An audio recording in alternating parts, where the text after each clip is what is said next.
अस्सलाम वालेकुम, good morning, सुबह बखैर। कैसे हैं आप सब लोग? होपफुली सब ठीक ठाक होंगे। मुल्क के मैदानी इलाकों में शदीद इस वक्त ठंड पड़ रही है। लाहौर, गिरदोनवा, इस्लामाबाद में जब लोगों से बात हो रही है तो कह रहे हैं कि ऑल्दो हम हमेशा से लाहौर में रहते हैं लेकिन प्रॉबली इस दफ़ा कुछ सर्दी ज़्यादा है। तो फिर मैं उन्हें कहता हूँ कि आपके हर दफ़ा यही कहते हैं कि सर्दी ज़्यादा है, लेकिन अलगर्ज़ ये कि शदीद ठंड का दौरा है। कराची में भी बिकॉज ऑफ कोयटा में बाय द वे कल रात -3 टेम्परेचर रिकॉर्ड किया गया है।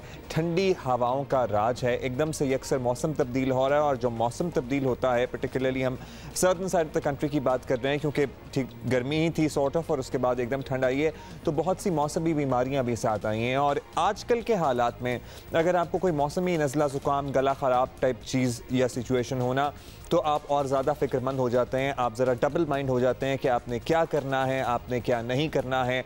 और ऐसे में हमने भी ज़रा डॉक्टर से एडवाइस दी क्योंकि किस तरह डिफ्रेंशिएट किया जाए कि आपको कोरोना है कि नहीं है।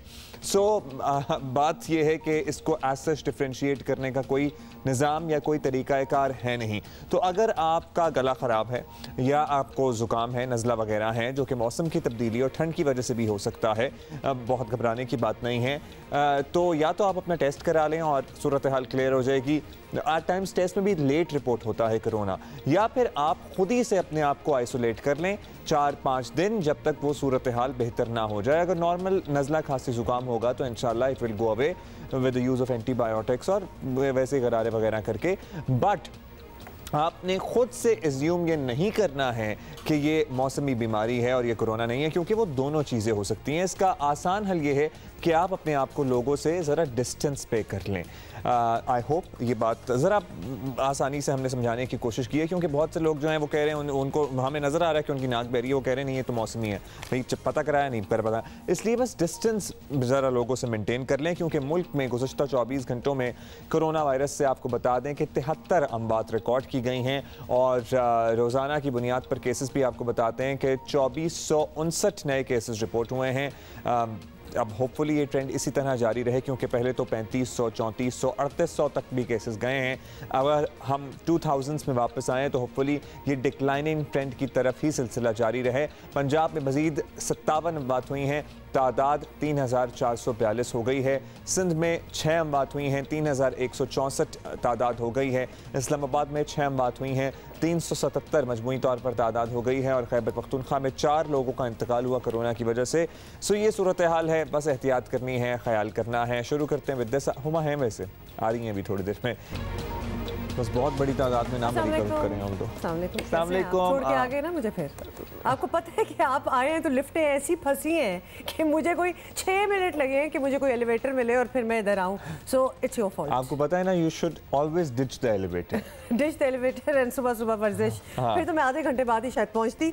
लेकिन ये मरी का जो आप सिचुएशन दिखा रहे थे, आपको पता है ना पिछले 1 दिन से या 2 दिनों से बिल्कुल कंपैरिजन तो आप नहीं कर सकते, लेकिन कराची में भी थोड़ी सी वो ठंड की लहर आई हुई है। So it is a little bit cold.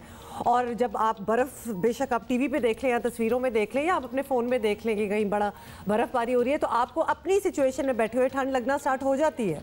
So we are feeling kind slightly cold in Karachi. लेकिन इस वजह से नहीं हम we are feeling slightly cold. Karachi में ठंड आ गई देख के नहीं हमें ठंड लग रही है। ये पता, ये नया फिनोमेना हमने निकाला। नहीं, नया फिनोमेना नहीं, मतलब उतनी ठंड तो नहीं आई ना अब्दुल्ला, थोड़ी बहुत ठंड आ गई। Obviously no comparison. वैसे ये बात भी दुरुस्त है कि कराची में जो लोग बहुत अरसा रहते हैं उनका थ्रेशोल्ड जरा ठंड बर्दाश्त करने का कम हो जाता है। And it is almost embarrassing Abdullah, you from Lahore, me from Islamabad, और हमें ये वाली ठंड भी लग रही है। इन हालात में लाहौर जाने का कोई सूरत हाल हो तो हम कहते नहीं सर्दी बहुत है, अपनी बर्दाश्त। तो थोड़ी सी एम्बैरेसिंग सिचुएशन है हमारे लिए, खासतौर पे हमारे फ्रेंड्स, हमारे घर वाले जो वहीं रहते हैं अभी भी, तो वो जरा देख के हमें हैरान हो जाते हैं कि तुम लोगों को ठंड लग रही है। तो यस, सॉरी अबाउट दैट, लेकिन हम जरा सेंसिटाइज हो गए यहाँ के। आपकी बॉडी जो है ना तब्दील कर लेती है अपने आप को क्लाइमेट के हिसाब से। I guess that's why. अच्छा, ये बातें तो होती रहेंगी, लेकिन टॉप स्टोरीज की तरफ आ जाए। और सबसे पहले जी अब्दुल्ला, आपने जो टॉप स्टोरी बताई है उसी के हवाले से बात करते हैं। हुकूमत को मुस्ताफी होने के लिए 31 जनवरी तक का वक्त दे दिया। लॉन्ग मार्च और इस्तीफे देने की कोई तारीख तो नहीं दी, लेकिन प्लानिंग जरूर बता दी है। और पाकिस्तान डेमोक्रेटिक मूवमेंट एहतजाज के फैसला कुन मरहले की तरफ बढ़ रही है। हुकूमत अपोजिशन के ऐलानात से बज़ाहिर परेशान नजर नहीं आ रही। लाहौर जलसे के बाद कल PDM में शामिल जमातों का अहम इजलास हुआ, जिसमें ऐलान लाहौर पर दस्तखत किए गए। ऑपोजिशन रहनुमाओं ने फैसलों से आगाह भी किया और लाहौर जलसे की कामयाबी के दावे भी किए। आज हम हुकूमत को वाज़ेह कर देना चाहते हैं कि 31 जनवरी तक हुकूमत मुस्ताफ़ी हो जाए। अगर 31 जनवरी तक हुकूमत मुस्ताफ़ी नहीं होती तो फिर सरबराही इजलास 1 फरवरी को इस्लामाबाद के लिए लॉन्ग मार्च का ऐलान कर देगा और उसकी तारीख़ का फ़ैसला भी उसे में किया जाएगा। हम अब आवाम की अदालत में जा चुके हैं, आवाम के साथ हमारी बात हो रही है और आवाम के साथ ही हमारी बात होगी, चाहे वो सिलेक्टेड हों या सिलेक्टर्स हों। अब उनको पीछे जाना पड़ेगा, अब आवाम लीड करेगी, आगे चलेगी। पीटीएम का जो इस वक्त का मौक़िफ़ है वो लाहौर के सामने कल पेश कर लिया था कि the time to talk, the time for dialogue is over. अब मार्च करने का वक्त है, अब इमरान का इस्तीफ़ा लेने का वक्त है। हुकूमत इससे पहले ही बता चुकी थी कि उन्हें पीडीएम से कोई खौफ नहीं। वज़ीर आज़म ने पार्टी तर्जुमानों के इजलास में कह दिया कि पीडीएम जलसों के बाद लॉन्ग मार्च का शौक भी पूरा कर ले। Resignation number 1, you welcome, please do it as quick as possible. And number 2, आपने एजेंडा दिया है कि इस्लामाबाद मार्च करना चाहते हैं, आप फरवरी में ले गए हैं, आप आएँ। ये इस्लामाबाद आपका भी है और आप अपने इस एजेंडे पे काम करें। हम वो करेंगे जो आइन और कानून हमें इजाज़त देता है। 8 दिसंबर आया गुजर गया, 13 दिसंबर आया गुजर गया, इंशाल्लाह 31 दिसंबर भी आएगा और गुजर जाएगा। चलिए, ये सब कुछ तो आपने सुन लिया। बहुत इंग्लिश हो गए शेख साहब मुझे बड़ा अच्छा लगा after the change in ministry. अच्छा जी, आपको बताएं कि उधर मुस्लिम लीग नून के पार्टी इजलास के अंदर से आने वाली खबरें अपोजिशन के लिए अच्छी नहीं। मरियम नवाज कह तो रही हैं लाहौर जलसे की कामयाबी तारीखी थी, लेकिन ज़राए बताते हैं पार्टी में ये बात हुई है कि लोग जमा करने के जिम्मेदारों ने अपनी जिम्मेदारी पूरी नहीं की। पार्टी उनसे पूछताछ ज़रूर कर सकती है। आज बिलावल भुट्टो मुस्लिम लीग नून के सदर शहबाज शरीफ से मुलाकात के लिए जेल भी जाएंगे। अब नजरें उन पर लगी हैं कि इस मुलाकात में कौन किसे समझा पाता है कोई किसी को या नहीं। लेकिन ब्यूरो चीफ जियो न्यूज़ लाहौर रईस अंसारी साहब हमारे साथ मौजूद हैं, उनसे ज़रा बात कर लेते हैं कि क्या खिचड़ी पक रही है। क्या मरियम नवाज और शहबाज शरीफ एक ही बयानी पर कायम हैं या फिर उनके नज़रियात में इख्तलाफ की जो खबरें बड़े अरसे से सामने आती हैं वो जूं की तूं हैं। बहुत शुक्रिया आपका अंसारी साहब। बताइएगा कि अगले मरहले में मुस्लिम लीग नून ज़ाहिर सबसे अहम जमात पीडीएम की इत्तलात हैं कि लाहौर जलसे से जमात खुद खुश नहीं है, कुछ सरजनिश भी हुई है, कुछ शिकायत भी थी मरियम नवाज साहिबा ने जो अपने MNA MPS से की हैं। इसकी कोई तफसील है आपके पास? देखिए, बिल्कुल ठीक बात की आपने कि जब ये जलसा होना था इसकी एक बहुत हाइप क्रिएट की गई और यहाँ तक कि मरियम नवाज जो है वो ख़ुद उसको मोबिलाइज़ करने के लिए लाहौर में शहर में फिरती रहीं और उन्होंने एक बहुत बड़ी तवक्को पैदा कर दी लोगों के लिए कि मीनार पाकिस्तान जो है ये बिल्कुल जो है पैक हो जाएगा और साथ ये उन्होंने ख़ुद भी कहा तारीख़ी जलसा होगा, आर पार भी होगा। लेकिन जब ये जलसा हुआ तो अगर मैं बिल्कुल गैर जानिबदार राय दूंगा, जब जलसा हुआ तो जब चीज़ तवक्को से नीचे हो या तवक्को के मुताबिक ना हो तो उसे मायूस को नहीं कहा जाता है। तो इन्होंने जो मीनार पाकिस्तान जो 125 एकड़ का उसमें सिर्फ इन्होंने उसका थोड़ा सा हिस्सा सिलेक्ट किया जो तकरीबन 3 लाख स्क्वायर फुट बनता है। अगर 3 लाख स्क्वायर फुट में कुछ हिस्सा स्टेज और चीज़ों का निकाल लिया जाए और साइंटिफिक तरीके से निकाला जाए तो पीछे 2,60,000 फुट रह जाता है। उसमें पैक जलसा हो, खड़े हो तो लोग 28,000 लोग बनते हैं। मतलब ये एक साइंसी तरीका है कि एक शख्स को खड़े होने के लिए, आसान खड़ा होने के लिए 9 स्क्वायर फीट जगह चाहिए। तो वहाँ कुर्सियाँ बिछी थी, चीज़ें थी और हम बिल्कुल पूरा जलसा मॉनिटर किया, पूरे चीज़ों को देखा और वो भी अपनी आँख से देख रहे थे। और जब नवाज शरीफ तकरीर कर रहे थे और ये लाहौर था, वहाँ क्या सूरत हाल थी वो भी उन्हें पता है। तो इस तरह खुल के तो कोई बात नहीं, क्योंकि मरीम नवाज़ के सामने इस तरह खुल के तो बोल नहीं सकते।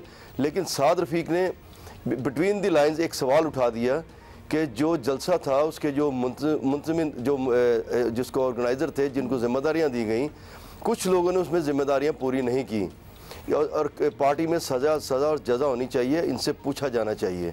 तो मरीम नवाज़ ने इस पर कहा कि ज़रूर उनसे पूछा जाएगा जिन्होंने ज़िम्मेदारियाँ पूरी नहीं की और सज़ा और जज़ा होनी चाहिए।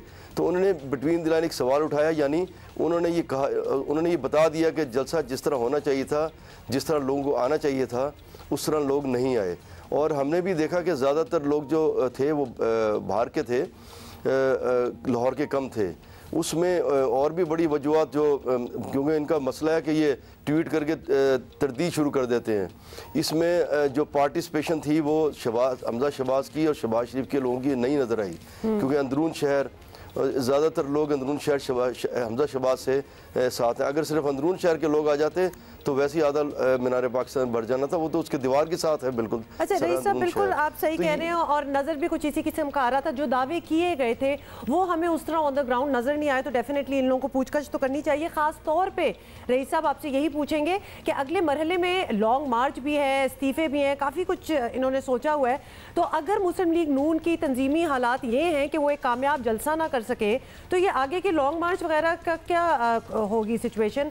क्या किसी और को ये जिम्मेदारी सौंपी जाएगी? अब जिनको दी हुई है उन्होंने तो सही काम किया नहीं।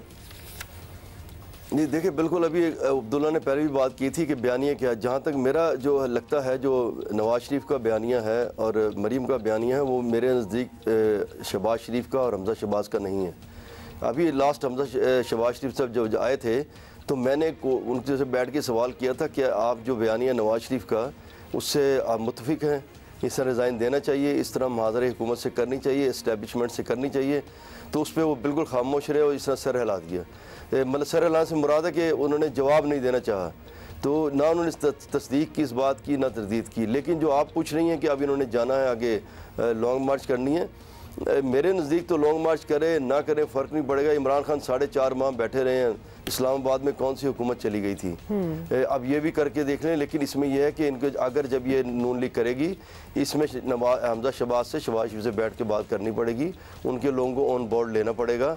हमारी इत्तलात है कि जब ये जलसा हो रहा था तो जो इनके कोऑर्डिनेटर लगाए गए थे जिन्हें राब्ते रखने से काम करने थे, उनमें जो हमजा शहबाज के लोग थे उनका नाम निकाल के दूसरों के नाम डाले गए, तो इसमें मसले पैदा हुए। तो इन्हें इस जो अगला लॉन्ग मार्च आ रहा है उसमें बैठ के, बेशक वो जेल में है क्योंकि मुलाकातें तो इनकी करीब रिश्तेदारों की होती रहती हैं हर हफ्ते, फैमिली रिफ्ट और फैमिली डिफरेंसेस को भी दूर करना होगा। अच्छा, कहीं ऐसा तो नहीं है रईस साहब के बिलावल जो हैं वो शहबाज शरीफ से मुलाकात प्रॉबेबली इसलिए करने जा रहे हों कि उन्हें कन्विंस कर सकें कि प्रॉबेबली मुफाहमत की सियासत का वक्त शायद गुजर चुका और वो भी PDM में उस तरह से खुलकर सपोर्ट दें जिस तरह से बहैसियत ऑपोजिशन लीडर उन्हें देनी चाहिए? जी, वो जो इतला उन्होंने आज मिलना है तो लगता है ऐसे ही है, क्योंकि ताज़ियत तो उन्होंने मरीम नवाज से भी कर ली थी और फ़ोन करके नवाज शरीफ से भी कर ली थी। नज़र यही आ रहा है कि इस वक्त वो ताज़ियत के नाम पर उनसे बात करने जा रहे हैं। जो अगला लाहम उन्होंने इख्तियार करना है और जिस पे इन्होंने जो कॉल दिए कि लॉन्ग मार्च करेंगे, फिर इस्तीफ़ों की तरफ जाएंगे, क्योंकि उनसे लाजमी इस पर बात होगी। लेकिन जहाँ तक मेरा ख्याल है हो सकता है लॉन्ग मार्च पे शहबाज शरीफ कोई राज़ी हों, लेकिन इस्तीफ़ों पे शायद वो उनका जो है उनका जो बयानिया उनका मुख्तलिफ हो सकता है। लेकिन एंड में उन्होंने करना वही है जो नवाज शरीफ कहेंगे। जब नवाज शरीफ कहेंगे रिज़ाइन देने हैं तो फिर शहबाज शरीफ साहब को भी देना पड़ेगा, फिर हमजा को भी देना पड़ेगा। वो नून लीग के जो बयानिया है नवाज शरीफ का, वो उससे किसी तरह अलहदा नहीं हो सकते। चले वो अलहदा नहीं हो सकते, लेकिन वो इस तरह के डिफरेंसेस होते हैं ना, उसमें रईस साहब वो सूरत हाल पैदा हो जाती है जो लाहौर जलसे में हुई कि अगर हमजा शहबाज साहब की जो कॉन्स्टिट्यूंसी है वहाँ से वो लोग नहीं मोबिलाइज करके ला सके, तो जाहिर है फिर ये डिफरेंसेस को खोलकर सामने आने वाली बात ही है ना। जी बिल्कुल ठीक आपने बात की कि वो जिस तरह लाहौर का जलसा हुआ, जो डिफरेंसेस हैं उनका जो बयानिया नहीं मिलता उसमें नज़र आया, उसमें नज़र आ जाता है और नज़र आ रहा है। बहुत शुक्रिया आपका रईस अंसारी साहब, हमें लाहौर से अपडेट कर रहे थे, ज्वाइन कर रहे थे। Apparently between Sharif family things are not as cordial as we expect to be. फिर आपका सवाल उठता है उस यूनियन पे जो PDM की अपनी हुई है, सारी आपस में बहुत सी जमातें हैं, जब एक जो मेजर जमात है PMLN की बात हो रही है, अगर वो आपस में ही कनेक्टेड नहीं है या एक पेज पर नहीं है, तो फिर वो उस प्रोवाइडेड द फैक्ट कि Shehbaz Sharif is the opposition leader. Exactly. Anyway चलें जी, ये सारी अपडेट थी जो हमने आपको देना चाहते थे। अब हम आपको वापस उस तरफ जा रहे हैं जहाँ से बात शुरू की थी और बर्फ़बारी की थोड़ी सी बात हो जाए। मलका कोहसार मरी में हालिया बर्फ़बारी के बाद बड़ी तादाद में जो टूरिस्ट हैं उन्होंने वहाँ का रुख किया है, और वैसे इतनी सर्दी में अच्छा तो लगता है, हम भी बड़ा जाया करते थे, लेकिन अब you need some comfort also. So I am just thinking how they are going to manage. तो टूरिस्ट की जी मसरूफियात क्या है, वो करते क्या है वहाँ जाके, ये हमें बता रहे हैं आबिद अब्बासी। चलो जी, okay, over to you Abid. Kohsar Murree में हालिया बर्फबारी के बाद बड़ी तादाद में स्यों ने मरी का रुख किया है, जिसकी वजह से मरी के सियासी मकामात स्यों से गचागच भरे हुए हैं। इस वक्त मैं कश्मीर पेट पे मौजूद हूँ। यहाँ भी सियाह बड़ी तादाद में बर्फबारी से भरपूर तरीके से लुत्फ़अंदोज़ हो रहे हैं और कहीं ये हसीन मनाजर अपने मोबाइल फ़ोन में महफूज करते हुए दिखाई दे रहे हैं। कहीं घोड़ों पे बैठकर बर्फबारी के नज़ारे कर रहे हैं। जी oh my God that's cold. मुझे यहाँ स्टूडियो में बैठे ठंड लगी है देख के। और अब्दुल्ला ने मुझे क्या सीक्रेट बताई है व्हाइल दिस वाज प्लेइंग, बताएं। क्या मैंने आपको ये बताई है कि मेरा इत्तेफाक नहीं हुआ सच लाइव बर्फबारी देखने का ज़िंदगी में। ओह माय गॉड, ये है वैसे अजीब और गरीब किस्म की बात considering that you were in Lahore all this time. क्योंकि मुझे सर्दी बहुत लगती है। चलें ठीक है, अब ऐसे ठीक है। अच्छा चलें फिर हम आपको थोड़ी सी और बर्फबारी दिखा देते हैं। अच्छा, इसी बात पे हमने सोचा कि हम चिलास के भी आपको मनाजर दिखा दें जहाँ पर पूरी वादी को बर्फ ने ढक लिया है। Beautiful, it is stunning. वैसे देयर इज सम अदर, इसकी खूबसूरती का लेवल ही कुछ और होता है। वैसे तो जब वादियाँ ग्रीन होती हैं तो वो बड़ी अच्छी लगती हैं, लेकिन वाइट तो एक बड़ी अनयूजुअल सी सिचुएशन लगती है। और अब्दुल्ला आपने देखा है बीच में जानवर जो है वो अकस्टम्ड टू दिस स्नो है, तो बीच में आराम से वो फिर भी रहे हैं और लोग भी बड़े अकस्टम्ड हैं। अच्छा, साथ ही साथ हम आपको कोई और अच्छा, मुझे बताएं, कोयटा के भी हम शॉट्स दिखा रहे हैं अभी, आपको पता है मनफी में पहुंच गया है दर्जा हरारत। ऑल्दो बर्फ तो नहीं पड़ी है लेकिन फिर भी जो बर्फ पड़ी थी, हाँ जो ओस जमी है ना वो जम गई है, जो ओस पड़ी है वो जम गई है, आप देख रही हैं। सो ये वही सूरत हाल है कोयटा में। पानी भी नहीं ट्रिप कर रहा क्योंकि पानी जम गया। तो ये तो आपको पता है कि बड़ा ये डेंजरस भी हो जाता है और ये बड़ा मुश्किल होता है लोगों के लिए। अच्छा बाय द वे हम कराची आ गए हैं, तो अगर आप बर्फ़ यहाँ भी ढूंढ रहे हैं ना ढूंढें, क्योंकि इधर बर्फ़ पड़ी नहीं है, बस ठंड ठंड सी महसूस हो रही है और हम उसी से महसूस हो रहे हैं। वाह वाह, ठंड सी महसूस हो रही है और हम उसी से महसूस हो रहे हैं। अच्छा था। हाँ। नहीं उर्दू ठीक थी, बिल्कुल ठीक थी। इसका अगला मिसरा हम बनाने की कोशिश करते हैं। तो ठीक है, अगला मिसरा बनाते हैं और उस दौरान हम ब्रेक ले लेते हैं। ब्रेक के बाद मिलते हैं। इधर जरा सिंध की सियासत की बात करें तो कराची के इंतजामी मामलात में पीपल्स पार्टी और MQM आ गए हैं। एक बार फिर जी आमने सामने हो चुके हैं और सिंध हुकूमत की जानिब से मुतहदा पर करप्शन और नाअहली के इल्ज़ामात लगाए जा रहे हैं। सिंध हुकूमत का कहना है कि वो इदारे जो मुतहदा के दौर में परफॉर्म नहीं कर रहे थे अब भरपूर काम कर रहे हैं। मुतहदा इसीलिए अमले को धमका रही है। पहले जब DMC सेंट्रल MQM के पास थी तो बकौल इनके कि जी हम 16,000 टन कचरा वहाँ से उठाते थे, क्योंकि वहाँ बैकलॉग बहुत है ना, वहाँ बहुत अरसे से पड़ा हुआ, तो कहते हैं हमारा कचरा 16,000 टन उठता था। और जो वो पेट्रोल की मद में पैसा खर्च होता था वो 15 से लेके 18 मिलियन तक था, मतलब 1.5 करोड़ से लेके 2 करोड़ के दरमियान में वो हर महीने उस पर खर्च होता था। आज ये DC जिसको ये कहते हैं कि तुम्हें वहाँ भेज देंगे जहाँ से आए हो, वो 52,000 टन कचरा वहाँ से उठा रहा है। 52,000 टन, 16,000 से 52,000 टन, और पेट्रोल पे खर्चा हो रहा है 90 लाख से 1 करोड़।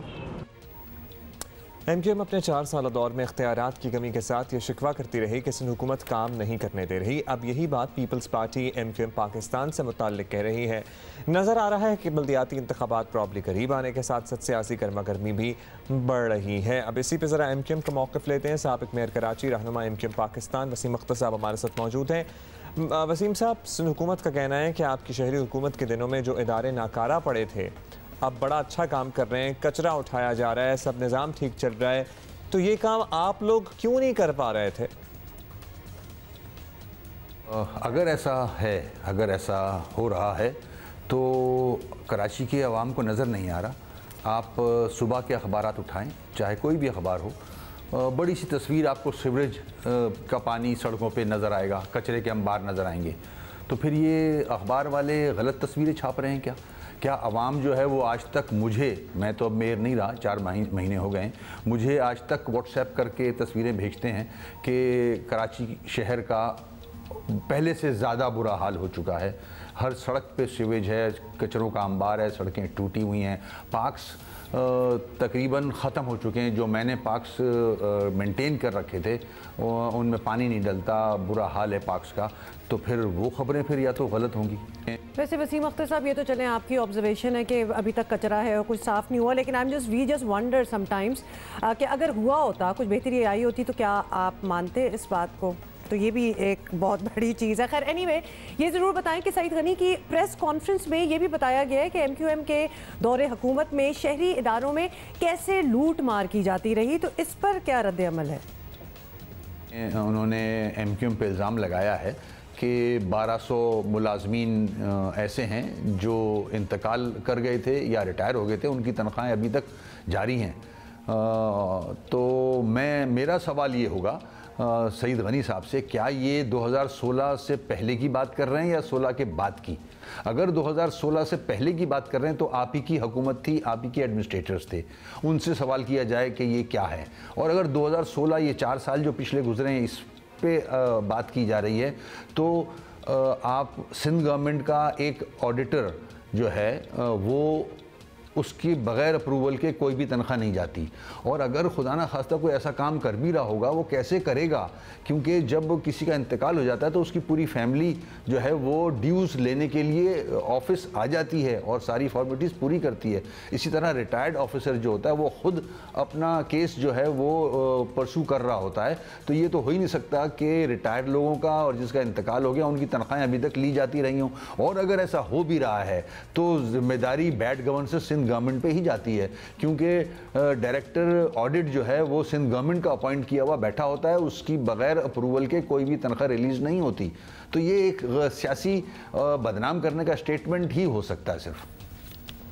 अच्छा, अब ये बता दीजिए वसीम साहब कि अब कराची के लेवल पर ये सियासी गर्मा गर्मी बल्दियाती इंतखाबात की अपेरेंटली तैयारी लग रही है हमें, तो क्या MQM पाकिस्तान ये समझती है कि आपकी परफॉर्मेंसेस काबिल थी कि आप पुरएतमाद तौर पर as MQM Pakistan only election में जा सकें, या फिर तहरीक इंसाफ का इत्तेहाद आपको बनाना पड़ेगा?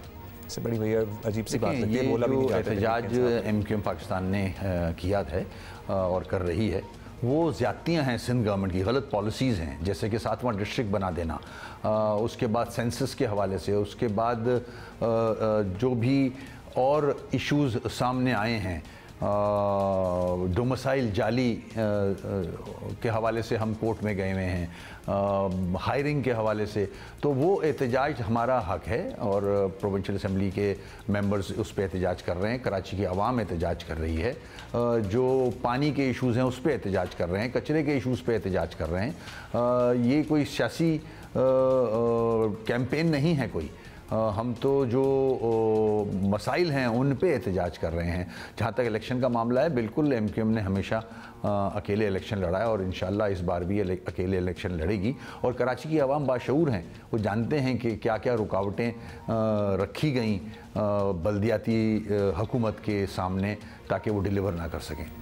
चलें जी, बहुत शुक्रिया आपका। लेट्स सी क्या होता है। MQM ने वो कह रहे हैं हमेशा इलेक्शन अकेले ही लड़ा है, लेकिन जब हम इनसे बात कर रहे थे, जब इनके दौरे हुकूमत में आज़िन जब इनकी मेयरशिप थी, तो कहते थे कि हमारे पास इख्तियारात नहीं है, तो अब कह रहे हैं कि हमारे दौर में सूरत हाल शहर की बेहतर थी। और फिर ये जब ये ऑल अक्रॉस द बोर्ड ये होते हैं ना, इख्तियारात नहीं है, तो फिर जब इलेक्शन का वक्त आता है और सारे उसी कुर्सी के लिए, उसी पोजीशन के लिए लड़ते हैं जिसमें कोई इख्तियारात नहीं है, तो बड़ी अजीब बात है। हाँ, और ना पहले कोई लाल लगे हुए थे माशाल्लाह शहर पे, ना अब की सूरत हाल में ऐसी ड्रास्टिक तब्दीली है। वैसे सूरत हाल इतनी प्रॉब्ली बुरी नहीं है, लेकिन पहले जब ये मेयर थे, इनको 10वीं दफ़ा हमने प्रोग्राम में लिया, हमेशा ये कहते थे कि मेरे पास इख्तियारात नहीं है। जब हम बात बताने लगे ना आपको, ये आइडिया कैसे आते हैं लोगों के दिमाग में? वैसे मुझे इतना गुस्सा चढ़ा हुआ है कि मेरा ऑलमोस्ट दिल चाह रहा है कि बस ये बात हम इसलिए ना करें क्योंकि नहीं हुई, लेकिन हुई है और इसकी वीडियो फुटेज भी है, तो लिहाजा आपको बताना बहुत ज़रूरी है कि लाहौर के सर्विसेज हॉस्पिटल में बेड्स के गद्दे सरेआम चोरी जो है वो कर लिए गए। CCTV फुटेज में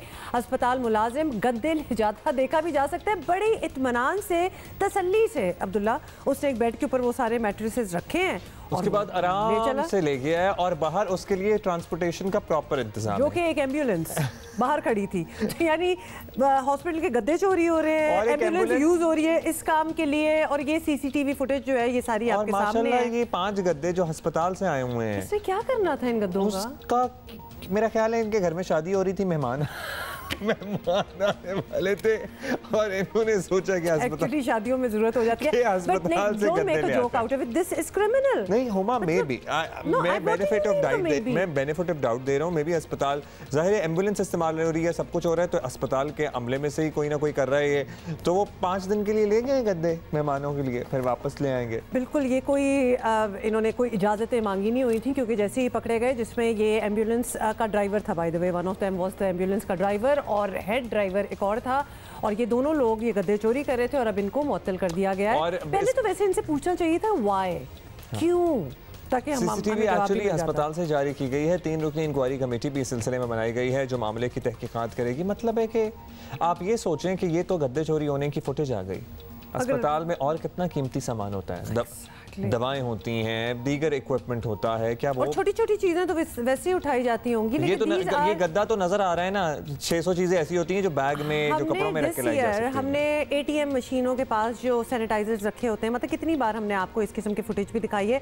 तो माशाल्लाह मेरा ख्याल है ये नेशनल पास टाइम है कुछ लोगों का मैंने जल्दी से ऐड कर दिया, because obviously not everybody does it, कि बस राह चलते चीज़ें उठा लेना। तो हॉस्पिटल में वाकई छोटी छोटी कितनी कीमती चीज़ें होंगी जिनका कभी पता ही नहीं चला होगा। गद्दे तो बड़ी चीज़ है, जब गायब हुए होंगे तो सोचा होगा कि मतलब किधर गए गद्दे। सो आप दिस इज व्हाट इज। और why would you want to use अस्पताल का गद्दा which is already contaminated and you know has so much bacteria and everything on it and stuff anyway। अच्छा जी, अभी हम दोबारा से PDM के लाहौर जलसे की बात करेंगे और सीनियर तज्जिया का सलीम साफी साहब हमारे साथ मौजूद हैं। PDM ने अब फरवरी के आखिर में लॉन्ग मार्च की कॉल भी दे दी है। साफी साहब, जनवरी के आखिर, फरवरी में 31 जनवरी और फरवरी के अवाइल और जनवरी का आखिर।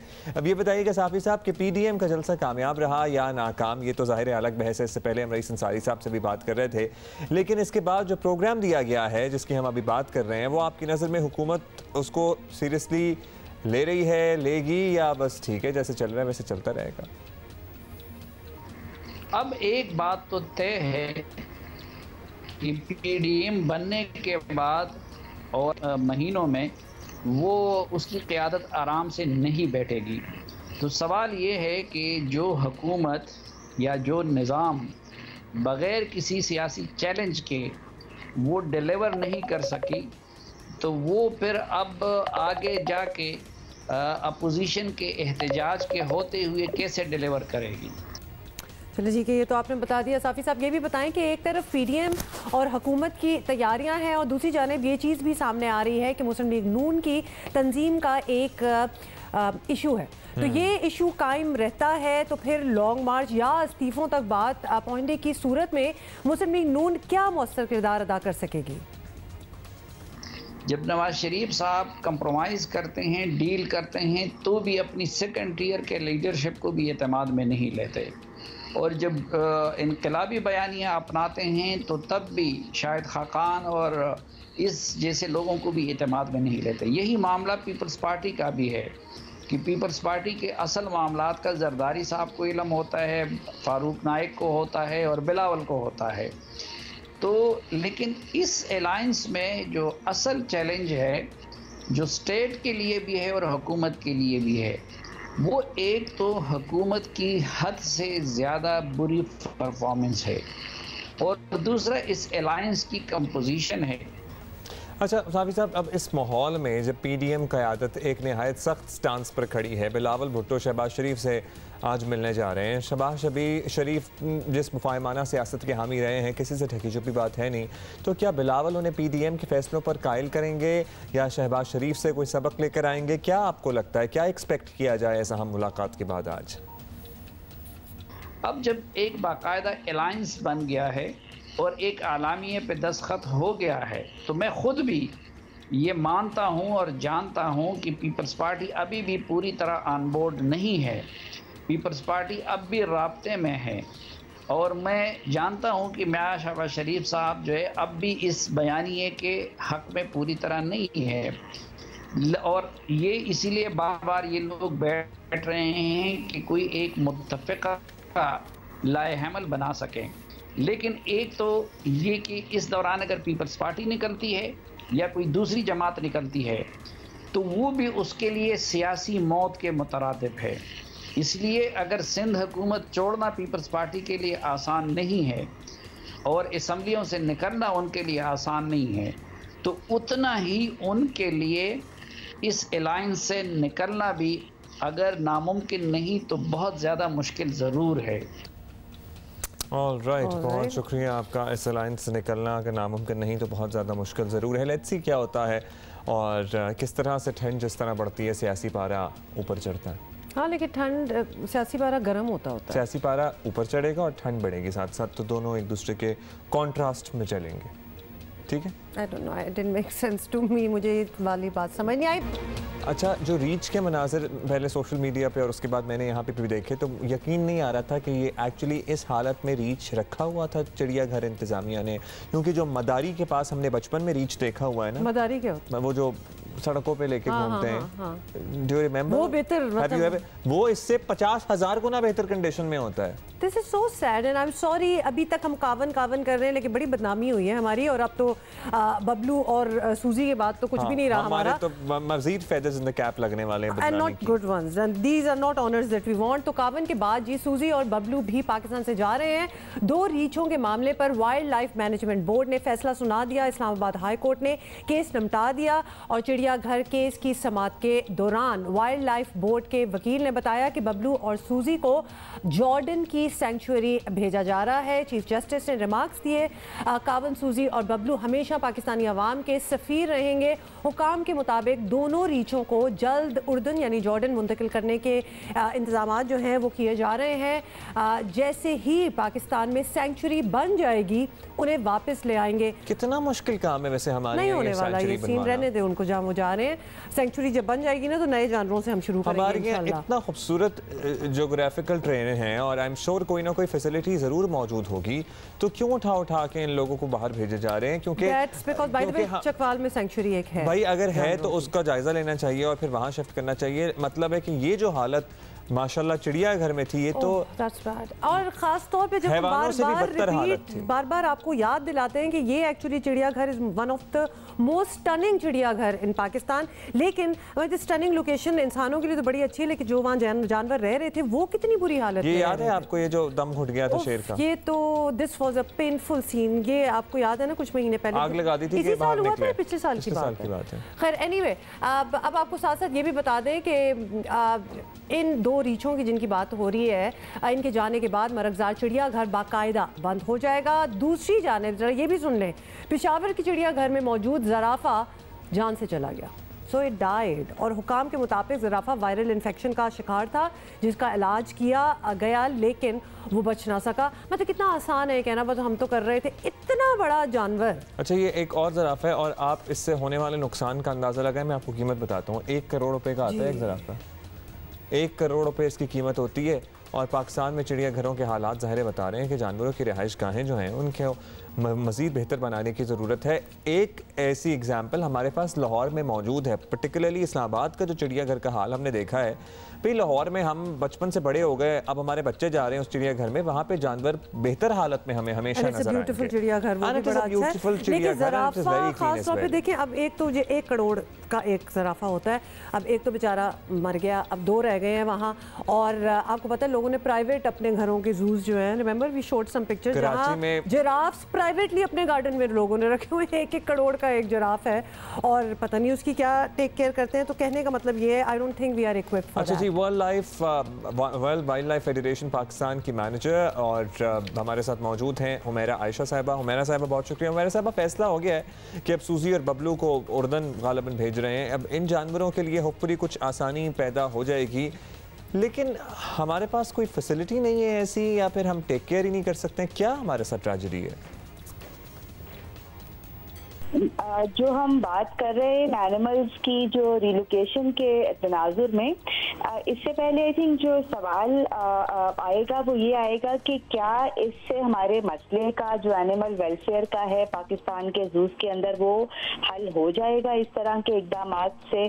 क्योंकि हमें जो है वो एक बड़ी पिक्चर को सामने रखते हुए जो है जूस के जो है वो इश्यूज को देखना चाहिए और एनिमल जो कैप्टिविटी में है उनको देखना चाहिए। क्योंकि पाकिस्तान में अगर आप देखें तो जू स्टैंडर्ड्स की कमी है ना, जो बेसिकली आपको एक बेसिक हस्बेंड्री से लेकर के जानवरों को रखने से लेकर के जो है स्पेसिफिकेशन से मुख्तलिफ अनवा की इकसाम से वो ज़रूरत है।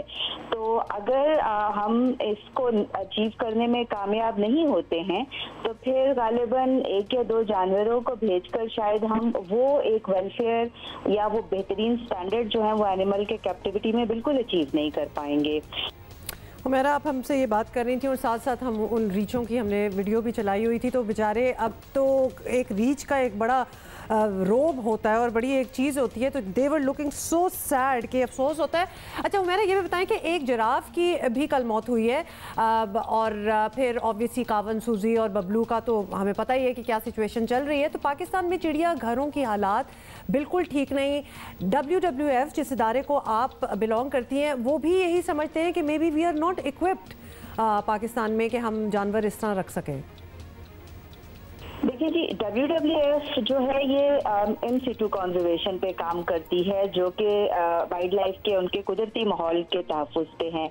लेकिन हमारा मानना ये भी है कि अगर ज़ू अपनी जो ऑब्जेक्टिव्स हैं या वेलफेयर स्टैंडर्ड्स को सामने रखते हुए बनाए जाएं तो वो इन्वायरमेंटल एजुकेशन, पब्लिक अवेयरनेस के ऊपर और इवन जो वाइल्ड लाइफ है, जो जानवर हैं, उनके तहफ़्फ़ुज़ में बहुत अहम किरदार अदा कर सकते हैं। तो जो ज़ूज़ हैं पाकिस्तान में WWF समझता है कि उनको जो है अपने वेलफेयर स्टैंडर्ड्स इंप्रूव करने की ज़रूरत है और हमें पाकिस्तान में एक ज़ू लेजिस्लेशन चाहिए जो इस चीज़ को इंश्योर करे कि आप बेसिक हस्बेंड्री, उनकी इंक्लोजर स्पेसिफिकेशन जो है आप उसकी गाइडेंस और मैनेजमेंट को प्रोवाइड करे।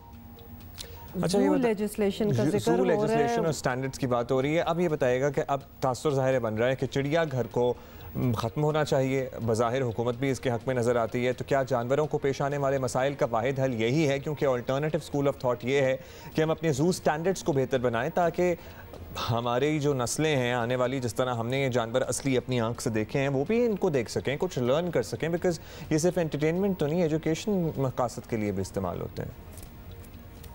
देखिए, जैसा मैंने आपसे कहा ना कि ज़ूज़ अगर जो चिड़ियाघर हैं उनका ह्यूज पोटेंशियल है लोगों में अवेयरनेस और जो है एनिमल्स के बारे में और उनकी वेलफेयर के बारे में। तो ज़ूज़ को ख़त्म करना शायद मसले का हल नहीं है, क्योंकि उनकी इस अहमियत की वजह से और बहुत सारे केसेस में ज़ूज़ जो हैं वो वाइल्ड लाइफ जो है वो रिहेबिलिटेशन सेंटर्स का काम भी करते हैं। एंड अगेन आई रीएम्फसाइज उसी पॉइंट के ऊपर कि अगर हम अपने ज़ूज़ के स्टैंडर्ड्स और एनिमल्स की वेलफेयर इंप्रूवमेंट करने पे काम करें तो परहैप्स पाकिस्तान जो है इन बहुत सारे इश्यूज को और इस डिबेट को जो है वो ख़त्म करने की तरफ जो है ना वो लेके जा सकता है। सो मे बी चिड़ियाघर ख़त्म करना मसले का हल नहीं है। We need to have better zoo legislation और इनको बेहतर सहूलियात देने की ज़रूरत है। वैसे अगर तो इसमें खुद जो हमारी कोर्ट्स हैं वो ना इन्वॉल्व हुई होती ना कावन को बचाने में या उसको रिहा करने में, तो फिर मुझे ज़ू लेजिस्लेशन पे थोड़ी सी हंसी आ जाती, क्योंकि माशाल्लाह लेजिस्लेशन वैसे ही देख लें कहाँ होती है और कहाँ नहीं होती। लेकिन शायद ज़ूज़ के हवाले से एंड ऑल्सो बिकॉज बड़ी दुनिया की नज़रें हमारे ऊपर रही हैं because of Kaavan, it made big news. तो लिहाजा we have to treat I think our animals better and also our people. Sahar Habib ने आज हमें ज्वाइन किया है, उन्हीं से पूछ लेते हैं कि ये किस तरह सिलसिला जो है शुरू हुआ है। सहर, बहुत बहुत शुक्रिया, आज आपने हमें ज्वाइन किया। आपकी वीडियोज़ वगैरह तो हम देख ही रहे हैं। How did this all come about? I can understand कि दिल जब बड़ा हर्ट हुआ और बड़ा कुछ इर्द गिर्द देख रहा हो तो चीज़ें नेचुरली आ ही जाती हैं, लेकिन आपने तो बाकायदगी से ये एक स्टार्ट ही कर दिया एंड बड़े कैरेक्टर्स हैं आपके। Thank you so much. I guess start मेरा जियो पाकिस्तान से ही हुआ था. I used to be an associate producer there 15 years ago. So शुरुआत इसी तरह हुई जर्नलिज्म की तरफ और 15 साल ये चलता रहा. एंड देन मैं बाहर थी कुछ साल, और जब मैं पाकिस्तान वापस आई कोई 2 साल पहले, तो मैंने सोचा कि जो हमारी कुछ मुश्किल कॉन्वर्सेशंस हैं हम कैसे कर सकते हैं. मुझे लगा कि जर्नलिज्म की आहिस्ता आहिस्ता सेंसरशिप बहुत हो रही है. मीनवाइल जो हमारे माशरी हालात हैं वो हेडलाइंस में आती नहीं है, तो मैंने सोचा कि थोड़ा मुख्तलिफ तरीके से थोड़ी कॉमेडी की तरफ आ जाएं और उसके थ्रू शायद ये जो हमने मुश्किल कॉन्वर्सेशंस करनी है उनको थोड़ा कोशिश करें उनको करने की। अच्छा सहर, ये ज़रूर बता दीजिएगा बिकॉज ऑब्वियसली आप भी एक ज़माने में जियो पाकिस्तान का भी हिस्सा होती थी और फिर आप बाहर चली गई। मैं थोड़ा सा आपसे कंपैरिजन चाहती हूँ कि क्या हमारा टॉलरेंस लेवल जो है, नहीं नॉट जस्ट न्यूज़ में, वैसे जी sorry I am just asking you, वैसे माशरे में हमारा tolerance level has gone down over the years की? बहुत सी चीज़ें बड़े ओपन थे, बड़ी बर्दाश्त भी होती थी और स्पेशली डिफरेंस ऑफ ओपिनियन को रिस्पेक्ट करना हो, बर्दाश्त, वो आपको लग रहा है कि ख़त्म हो गई? आई थिंक प्रॉब्लम यह है कि हमारे 80s में क्योंकि इतनी एक्सट्रीम सेंसरशिप थी, शायद हमारे माशरे में ये सब बातें होती थी, लेकिन वो क्योंकि एक डेकेड और 2 डेकेड्स हुए जिसमें बिल्कुल बंद हो गई हैं conversation. So not just on media but also in schools हमारी क्रिटिकल थिंकिंग ख़त्म हो गई स्कूल्स में, रोड एजुकेशन पर बहुत ज़्यादा फोकस आने लग गई। लेकिन I think Aahista Aahista changes आ रहे हैं माशरे में। Young people they want to have these conversations and so I think changes आएंगे। लेकिन अगर मैं कंपेयर करूं बाहर से, बाहर भी बहुत एक्सट्रीमली पोलराइज्ड गुफ्तगू होती है, तनकीद करना बहुत मुश्किल है बाहर भी। तो ये तो पूरी दुनिया में, अगर आप सहाफ़त में हैं तो आप देखेंगे पूरी दुनिया की सहाफ़त में ये बहुत मसला आ रहा है कि जो सिविल डिस्कोर्स होती है, डिबेट करना, वो मुश्किल होता है। हम जो इंसान हैं हमारे लिए फ़र्क ओपिनियंस रखना बहुत ज़्यादा इम्पोर्टेंट है, तनकीद करना बहुत ज़्यादा इम्पोर्टेंट है। और हमें अपने यहाँ पर्टिकुलरली ये मसाइल लगते हैं सहर, एक्चुअली आप सही कह रही हैं, दुनिया में जहाँ जहाँ हमारे दोस्त इसी पेशे से वाबस्ता हैं उनको भी इसी किस्म की मुश्किलात का सामना है और वो भी यही कहते हैं कि जनाब यहाँ भी ऐसे ही हालात हैं या प्रॉबली इससे बुरे ही हैं। अब ये जो कैरेक्टर्स, अभी ज़रा आपके ये व्लॉग्स कह लें, जो कंटेंट आप बनाती हैं, इसके ऊपर आ जाएं। छोटी ड्यूरेशन का बड़ा इंटरेस्टिंग कंटेंट है, इसमें इतने सारे कैरेक्टर्स हैं, तो ये कैरेक्टर्स आपके इर्द गिर्द ही कहीं मौजूद रहे हैं या आपने खुद कभी कोई कंसीव करती हैं कैरेक्टर? किस तरह से, how do you come up with these characters? ये हमारे इर्द गिर्द ही हैं सब। So I usually just think of a certain kind of person and then I think about उनका लहजा क्या है बात करने का। Even these characters that I came up with, I also मैं थोड़ी सी ट्रेनिंग्स कराती हूँ कम्युनिकेशन में और हॉस्टाइल जो हमारी कुछ तरीके हैं बात करने की, तो उसमें मैंने ये कुछ आइडेंटिफाई कैरेक्टरिस्टिक्स लोगों के ना, कुछ लोग हाई बहुत करते हैं, कुछ हम आपको बहुत ज़्यादा एडवाइस देते हैं, कुछ लोग अनसोलिसिटेड एडवाइस, कुछ लोग ताने बहुत देते हैं। तो मैंने बहुत सोचा इसके बारे में ये क्यों है, क्योंकि मुझे लगता है कि जब बचपन में ही आप जब छोटे होते हैं तो आपके जो बड़े होते हैं अक्सर आपके लिए मॉडल करते हैं एग्जाम्पल, तो फिर आप बड़े होते हैं फिर आप वही करते हैं, तो एक विशियस साइकिल चलता है। तो मुझे लगता है कि जो लोग साइकिल ब्रेक करते हैं, जो एक दूसरे से प्यार से बात करते हैं, अच्छी तरह जब आपने किसी से डिसएग्री करना है अच्छी तरह डिसएग्री करते हैं, तो ये एक लर्नड हैबिट है। तो बहुत से लोग करते भी हैं और बहुत से लोग नहीं करते, तो थोड़ा सा मैंने उन कैरेक्टर्स पे फोकस किया जिनका जब इख्तलाफ करते हैं किसी से तो इतनी अच्छी तरह नहीं करते। अच्छा सहर, ये मुझे ज़रूर बताइएगा कि जब ऑब्वियसली सोशल कमेंट्री का मतलब भी ये है कि आप सोसाइटी को एक आईना दिखा रहे हैं और व्हाट यू एक्चुअली आर, या फिर ये चीज़ें जो प्रिवेल करती हैं हमारी सोसाइटी में, लोग सबक सीखते हैं? मतलब ये it's funny, it's very nice, people जो कि ऐसे इन कैरेक्टर से मिलते जुलते होंगे, बट व्हाट नेक्स्ट? ये कोई बैरियर्स ब्रेक करती हैं ये चीज़ें? Do they work? So I think ये सब जो कैरेक्टर्स मैंने बनाए ये हम सब में हैं। I think when I'm having a bad day, I can also be a hum TV phuppo. I think I can also be, defense की phuppo. मैं भी हूँ, ये मुझ में भी है. But I think कि जब हम इतना ये नहीं सोचेंगे कि अच्छा अगर हम ये करते हैं तो हम बुरे इंसान हैं, भाई all of us have bad days. तो we just need to be aware. So I think कि जब हम थोड़ा सा resistance छोड़ देंगे ना कि कभी कभार we can also have bad days and we can have bad habits और हमारे भी कुछ bad behaviors होते हैं, तो फिर वो इतना extreme नहीं हो जाएगा कि अच्छा ये तो बहुत ही बुरा बंदा है, ये क्यों करता है। तो थोड़ा सा मेरा ये that's my kind of thinking around these things. And I also think, one of the reasons why I started doing this, and I do this on the side, मैं अभी journalism भी continue कर रही हूँ, लेकिन ज़्यादातर मेरा बाइक पे focus है journalism का। तो the reason why I'm doing these things is I feel like we also need to be easier on ourselves. कि हम बहुत सख्त हो जाते हैं अपने ऊपर कि हम जब कुछ गलत करते हैं तो हम कहते हैं हम भी बुरे हैं। लेकिन ये सब चीज़ें एग्जिस्ट करती हैं, और जब हम थोड़ा सा अपने आप को when we look in the mirror हम अपने आप को इतना नहीं जज करेंगे तो फिर ये थोड़ा आसान हो जाएगा हमारे लिए। ट्रू, बहुत शुक्रिया आपका सहर अभी हमारे साथ मौजूद थी। और ज़रूरी नहीं है कि जो कैरेक्टर्स आपको नज़र आ रहे हैं अगर उसमें थोड़ा सा कोई नेगेटिव एलिमेंट है तो वो बुरा इंसान है, क्योंकि आपके अंदर भी वो कहीं ना कहीं नेगेटिव किसी न किसी वक्त में आ जाती है। So let's learn to accept each other. That's very true. और आपको बताना है एक दफ़ा के कोरोना की दूसरी लहर में आवाम की गैर संजीदगी इंतहा पर है, तो हुकूमत भी SOPs पर अमल कराने में ज़्यादा मुनज़्ज़म जो है वो नज़र नहीं आ रही। स्मार्ट और माइक्रो स्मार्ट लॉकडाउन भी बस नाम के ही रह गए हैं। कोरोना से रोज़ाना दर्जनों अमवात और हज़ारों केसेस की रिपोर्ट्स के बावजूद अवाम अमूमी तौर पर एहतियात करने के लिए तैयार दिखाई नहीं देते। और कोरोना की पहली लहर में निस्बतन हमने देखा था कम नुकसान का क्रेडिट जो है वो हुकूमत लेती रही है। इस दौरान सख्त लॉकडाउन भी शामिल थे जो दूसरी लहर में ऑप्शन नहीं रखा गया। अल्लाह का शुक्र है कि बड़ी देर के बाद हमारी एक्सपोर्ट्स बढ़ी हैं और बढ़ रही हैं, और हमारी अगर हम मुकाबला करें हिंदुस्तान और बांग्लादेश से कोविड में उनके हमारे से पीछे, हमारे उनसे हम तेज़ी से आगे बढ़े हैं। और फैसलाबाद अभी मैं होके आया था, वहाँ सारी हमारी टेक्सटाइल इंडस्ट्री पूरी तरह चल रही है। अब वहाँ बल्कि उनको अब लेबर की कमी हो गई है, इतनी तेज़ी से वो फैक्ट्रियाँ चल रही हैं। तो हम अब उनको बंद नहीं करेंगे, क्योंकि हमने ये फ़ैसला किया है कि अगर हम कोरोना से बचाते बचाते अपने लोगों को भूख से नहीं मार सकते, और मुश्किलों से अगर हमारे हालात अब बेहतर हुए हैं तो हम अपनी इकॉनमी को नहीं रोकेंगे। स्मार्ट और माइक्रो स्मार्ट लॉकडाउन में भी कोरोना की पहली लहर वाली सख्ती नज़र नहीं आती। असल सूरत हाल जानने के लिए हमने मुल्क के मुख्तलिफ शहरों में अपने कॉरेस्पॉन्डेंट्स को कहा कि हमें ज़रा अहवाल बताएं स्मार्ट लॉकडाउन्स का और माइक्रो स्मार्ट लॉकडाउन्स का और ओवरऑल। तो सबसे पहले हम जाएंगे कराची, और कराची से हमारे साथ हैं Qasim Saeed. Over to you Qasim. Second wave को ऐसा लग रहा है जो कि माजी से ज़्यादा पावरफुल है, लेकिन लोगों के जहनों में इसकी जो एफिकेसी है शायद वो कम होती हुई हमें नज़र आ रही है, या लोग जहनी तौर पर तैयार हो चुके हैं। कुछ लोग अपने मुआश की वजह से निकल आए हैं इस ख़तरे को सामने रखते हुए भी, लेकिन अगर वो आ भी रहे हैं बाहर तो हुकूमत और ये मैनेजमेंट और शहरी मिल के कोई ऐसा मैकेनिज़्म बना सकते हैं ताकि शहरियों की जान को बचाया जा सके। लेकिन ये बात तो तय है कि जो संजीदगी है, चाहे वो शहरी हलकों की हो या हुकूमती हलकों की हो, वो फर्स्ट वेव से इस बार कम है, और वो उन हालात की वजह से जो अभी हम आपको बता भी चुके हैं और दिखा भी चुके हैं।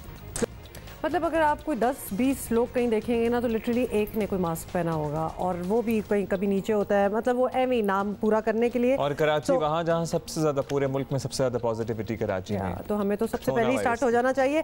अच्छा जी, लाहौर के भी हालात देखते हैं। लाहौर के कुछ हालात तो आपने कल उस PTM के जलसे में भी देख लिए थे कि मास्क नाम की तो कोई चीज़ नज़र ही नहीं आ रही थी अमंग्स द क्राउड्स।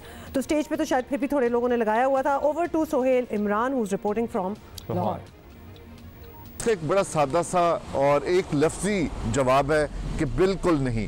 सिर्फ और सिर्फ ज़िली इंतज़ामिया और पुलिस की जानिब से जो मिलकर एक हैंड आउट जारी कर दिया जाता है कि 13 इलाकों में 16 गलियों में, उसमें एक हफ्ते के बाद इजाफा कर दिया जाता है। उस हैंड आउट के अलावा बिल्कुल किसी किस्म की यहाँ पर जो सख्तियाँ हैं ज़िले गवर्नमेंट की जानब से या पुलिस की जानब से या जो दूसरे लोग हैं उनकी जानब से बिल्कुल सामने नहीं आ रही। जो शहरी हैं वो भी बिल्कुल तावन नहीं कर रहे, वो भी इस मामले की संगीनी को बिल्कुल नहीं समझ रहे कि दूसरी जो कोरोना वायरस की लहर है वो पहले से ज़्यादा ख़तरनाक साबित होने जा रही है।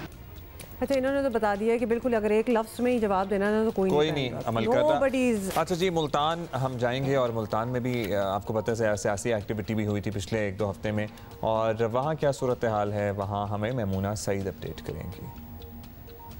जी, मुल्तान में कोरोना वायरस की सेकंड वेव जारी है। इस बार ऐसे एरियाज़ जो माह नवंबर में ही लॉकडाउन या स्मार्ट लॉकडाउन और माइक्रो लॉकडाउन लगाए गए तो कोई ऐसी सख्ती नज़र नहीं आई है। सिर्फ नाम का लॉकडाउन था। इसके अलावा वहाँ पर कोई ऐसे ये नज़र नहीं आती थी कि अगर शॉप्स को बंद करने की कोई टाइमिंग रखी गई है या खाने पीने की शॉप्स को में वहाँ पर डाइन इन की सहूलत उन्होंने ख़त्म कर दी, तो उनके ऊपर जो है अमल दरामद होता कहीं नज़र नहीं आया।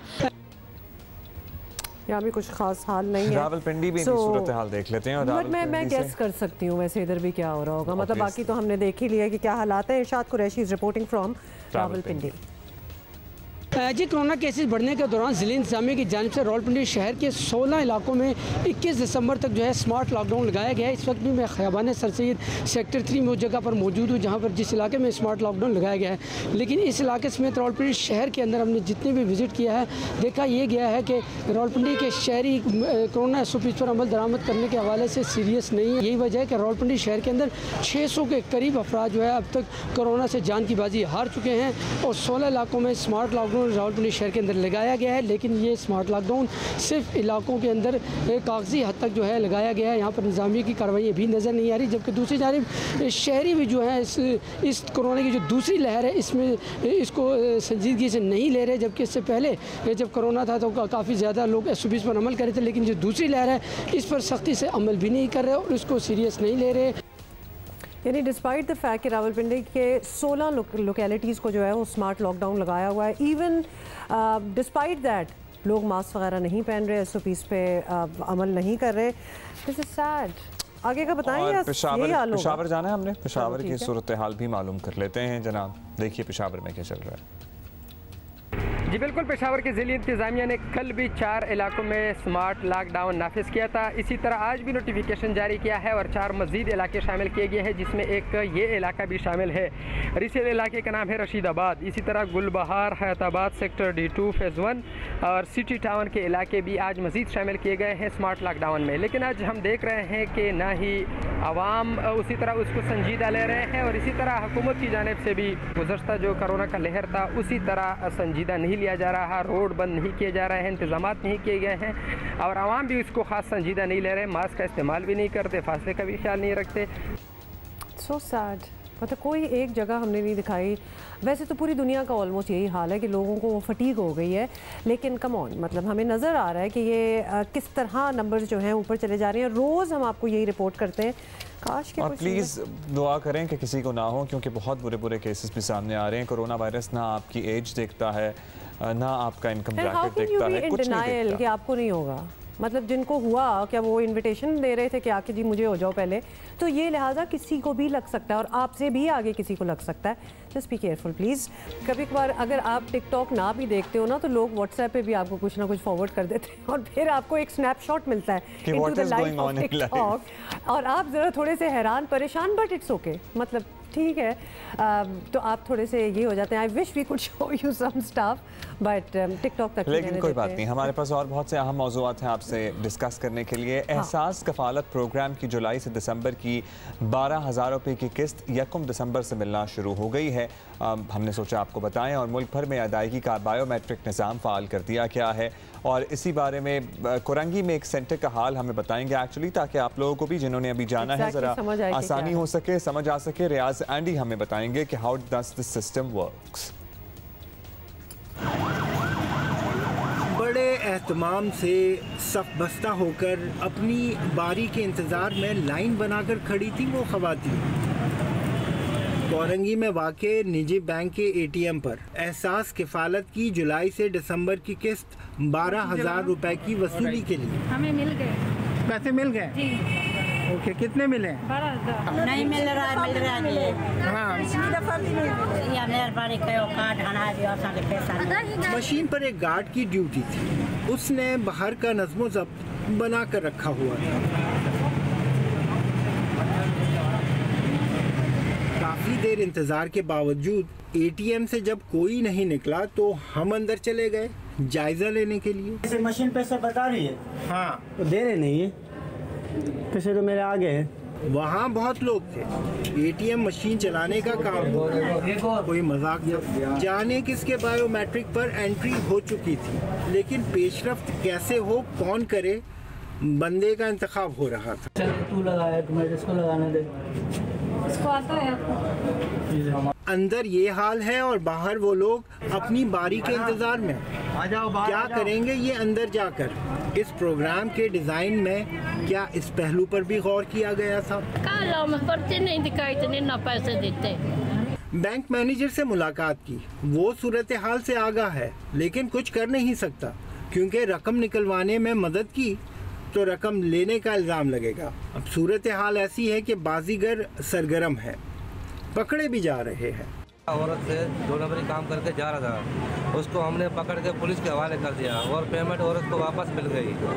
वो औरत बहुत खुश होकर वापस चली गई थी। ATM की दीवार पर मोबाइल बैंकिंग के ये बड़े बड़े हुरूफ देख के ख्याल आया कि अगर मोबाइल मैसेज मिलने पर ये लोग पैसे लेने आए हैं तो क्या अच्छा होता कि उनके मोबाइल पर मैसेज जाता कि आपके बैंक अकाउंट में पैसे आ गए हैं। रकम मोहल्ले की दुकान से भी वसूल हो जाएगी। किसी के पैसे निकले उसे 50 ले, किसी के नहीं निकले उसे नहीं ले। लेकिन फिर ये होता है कि वो जो बंदा बिठाते हैं वो पैसे लेने लग जाता है ना, ये भी तो मसला होता है। 50 देंगे ना, कोई नहीं मसला। अच्छा, उसको पैसे आप अपना काम करवाएंगे, 50 कहाँ से आ गई। रोशन डिजिटल अकाउंट का पायलट 8 बैंकों से शुरू किया गया है। ये तो दूर दराज शहर गली गांव घर तक रकम पहुंचानी है, इसे एक बैंक के जरिए पहुंचा रहे हैं, तारीख रकम कर रहे हैं, जरूर याद रखे जाएंगे। रियाज़ जियो न्यूज़ कराची। देखिए, ये सारा कुछ बताने का मकसद ये होता है कि दे आर सम हिकअप्स जिसको ठीक किया जा सकता है। अभी शुरू किया गया है, इसमें बहुत बेहतरी लाने की गुंजाइश मौजूद है। ATM and get the money out, जो कि ऑब्वियसली हर किसी को यूज नहीं करना आता, यही सारी प्रॉब्लम है। Very limited number of branches which are giving these facilities. तो ये अच्छा और उसके बाद कोई मदद भी नहीं कर सकता, क्योंकि उस पर फिर इल्जाम लग जाएगा कि पैसे तुमने ले लिए, कुछ भी हो सकता है। डायरेक्ट इनके जो मोबाइल नंबर्स पे आपको पता है ना, जो टेलीकॉम सर्विसेज हैं, इन पे भी अकाउंट बन जाते हैं जिसपे इजी पैसा टाइप की चीज़ें होती हैं, जिसपे आप आराम से रकम हासिल कर सकते हैं। सो वो एक और फीजिबल ऑप्शन हो सकता है। बट लेट्स सी कि इस बारे में क्या किया जाता है आगे। अच्छा जी, गैस बहरान। अच्छा जी, ओके फाइन। तो ये हम ठीक है, सर्दी की जब बात आती है तो गैस चाहिए होती है, और गैस बहरान सबके सामने है और बिजली के नर्ख बढ़ते जा रहे हैं। कहीं चीनी माफिया को काबू करते हैं हुकूमत, तो दीगर माफिया खुली छुट्टी मिल जाती है, इनको ऐसा लगता है। मुल्क के मुख्तलिफ शहरों से गैस प्रेशर में कमी की शिकायत अब से नहीं, काफ़ी अरसे से आ रही हैं। हुकूमत के मुताबिक ये कोई गैर मामूली बात नहीं है, लेकिन ज़राए बताते हैं कि आने वाले हफ्तों में गैस कम से कम तर और कम हो जाएगी। बाय द वे, ये हर साल ही होता है, तो लिहाजा यू कैन एक्सपेक्ट कि इस बार भी होगा। और इस बहरान की पेशगोई खुद वज़ीर आज़म ने कई माह पहले कर दी थी। मुताल्लिका वज़रा और मावनीन खुसूसी ये कहते रहे हैं कि हुकूमत की तैयारी पूरी है, लेकिन आज के हालात दिखा रहे हैं कि तैयारी ऐसी पूरी भी नहीं है, थोड़ी बहुत पूरी होगी। तो एक तरफ गैस का बहरान, तो दूसरी जानिब बिजली का बम भी आवाम पर आ गिरा। सितंबर की फ्यूल प्राइस एडजस्टमेंट के नाम पर फ़ी यूनिट बिजली ₹1.11 महंगी कर दी गई है। तो ये भी आपको बहुत मुबारक हो। और इसी पे हम बात कर लेते हैं। सीनियर सहाफ़ी द न्यूज़ के रिपोर्टर मेहताब अब्बासी साहब हमारे साथ मौजूद हैं। शुक्रिया मेहताब। ये बताइएगा कि पाकिस्तान में इस वक्त गैस की कमी की खबरें ज़ाहिर आ रही हैं सामने, और अब तो लोग रिपोर्ट करना शुरू हो गए हैं। वज़ीर आज़म ने खदशा पहले ही जाहिर कर दिया था, और ये भी इत्तलात हैं कि बहरान मज़ीद संगीन होगा। तो अगर वज़ीर आज़म कई माह पहले वार्निंग दे चुके थे, तो वी हैड एक्सपेक्टेड कि वार्निंग देना तो उनका काम नहीं है, उनका काम तो इस मामले को हल करना है। तो मुनासिब तैयारी नहीं की क्या हुक्काम ने? जो विंटर सीजन है उसमें आपकी कंजम्पशन अब अवेलेबल 4800 MMCFD है, और जो कंजम्पशन है टोटल वो 6500 MMCFD तक पहुंच जाती है। तो ये गैप है, जब ये गैप पैदा होता है तो शॉर्टेजेस जो है वो शुरू हो जाती हैं।